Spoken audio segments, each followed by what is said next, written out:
কাশ্মীর হামলাকে কেন্দ্র করে দুই প্রতিবেশী ভারত পাকিস্তানের মধ্যে চলছে তীব্র উত্তেজনা। পাল্টাপাল্টি পদক্ষেপে বাড়ছে সরাসরি যুদ্ধের সম্ভাবনা। এর মাঝে গুরুত্বপূর্ণ সিন্ধু চুক্তি নিয়ে পাকিস্তানের প্রতিরক্ষামন্ত্রী খাজা আসিফ স্পষ্ট ভাষায় জানান, যদি ভারত সিন্ধু নদে কোনো ধরনের বাঁধ বা অবকাঠামো নির্মাণের চেষ্টা করে তবে পাকিস্তান তা আগ্রাসন হিসেবে বিবেচনা করবে এবং উপযুক্ত পাল্টা হামলা চালাবে। তার ভাষায়, আমরা তা গুড়িয়ে দেব।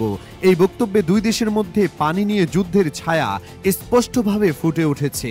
সম্প্রতি কাশ্মীরের পেহেলগামে এক ভয়াবহ সন্ত্রাসী হামলায় ২৬ জন ভারতীয় পর্যটক নিহত হওয়ার পর ভারত ও পাকিস্তানের মধ্যে সম্পর্ক চরমে পৌঁছেছে। ভারত এ ঘটনার জন্য পাকিস্তানকে দায়ী করলেও এখনো পর্যন্ত কোনো গ্রহণযোগ্য প্রমাণ আন্তর্জাতিক মহলে উপস্থাপন করতে পারেনি। তবে পাল্টা প্রতিক্রিয়ায় ভারত একতরফাভাবে সিন্ধু পানি চুক্তি স্থগিত করে পাকিস্তানি নাগরিকদের ভিসা বাতিল করে এবং ওয়াঘা আটারি সীমান্ত বন্ধ করে দেয়। পাল্টা প্রতিক্রিয়ায় পাকিস্তান ভারতীয় কূটনৈতিক ও সামরিক উপদেষ্টাদের বহিষ্কার করে এবং শুধুমাত্র শিখ তীর্থযাত্রী ছাড়া সকল ভারতীয় ভিসা বাতিল করে। পরিস্থিতি এতটাই উত্তপ্ত যে দুই দেশের কূটনৈতিক সম্পর্ক কার্যত ভেঙে পড়েছে।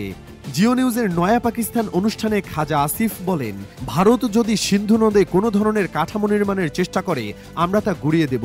এটা শুধু প্রকল্প নয়, এটা আমাদের জাতীয় নিরাপত্তা ও অস্তিত্বের প্রশ্ন।